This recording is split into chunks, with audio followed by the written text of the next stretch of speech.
All right, I don't know if you can see this, but we have a handful of some of our pigs that seem to sneak out every night. Yeah, give the whole story.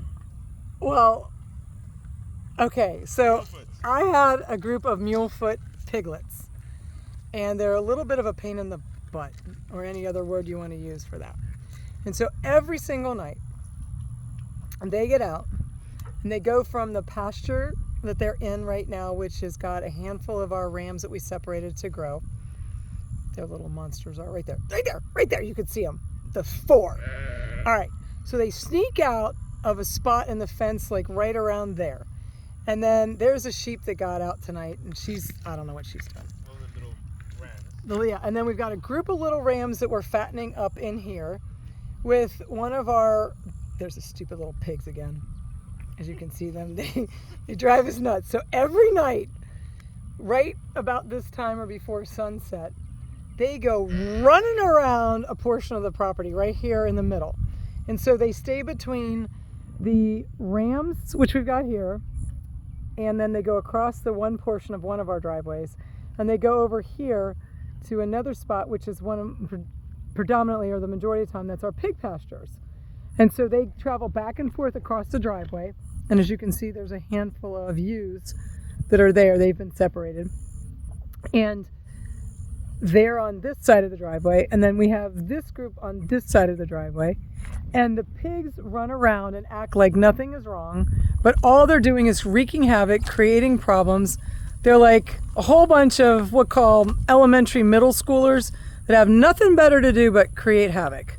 And then sometimes they'll harass the dogs because they'll run all the way down to the different part of the driveway, which I'm going to swing the phone back over here, the camera, over to there, down toward the other group of sheep, which is also a pasture that we use predominantly for our poultry chicken, our pastured poultry, our chickens, because it's more interior on our farm. And because it's interior, we have less issues with predation.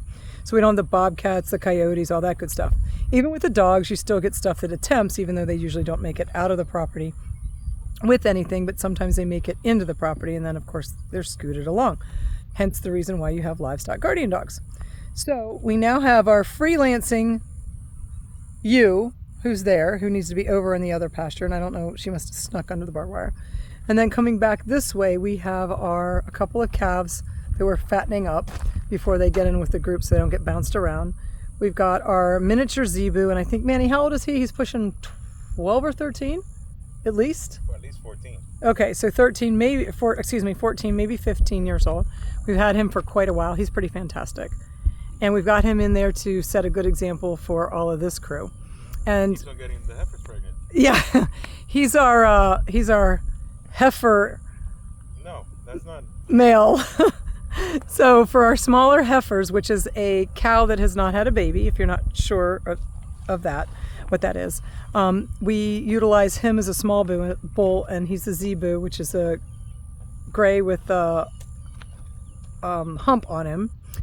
We use him for our smaller heifers. That way the first baby that they have is nice and tiny. It kind of just out at delivery time, and there's no issues, and we don't have any problems with that.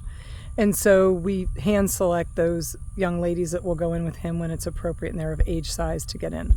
And in the meantime, he hangs out and he's like pasture papa to the sheep and a handful of chickens, as you can see, that they've made their way over here to have a private pasture instead of being with the laying hens.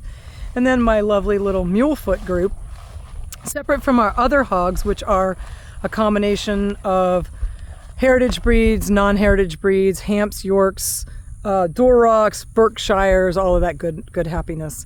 But that's what he does. And so this particular group of pigs is a chuckle almost every night, because when I'm coming up the driveway or they see me or I see them, all I have to do is clap a few times and then they look, snort, turn around and run.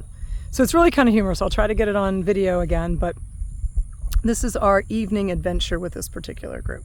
So I just wanted to share that with you, and you can see that they're all running around, and when they get to a big enough weight, hopefully around 200, 225 pounds, they will become amazing pork chops.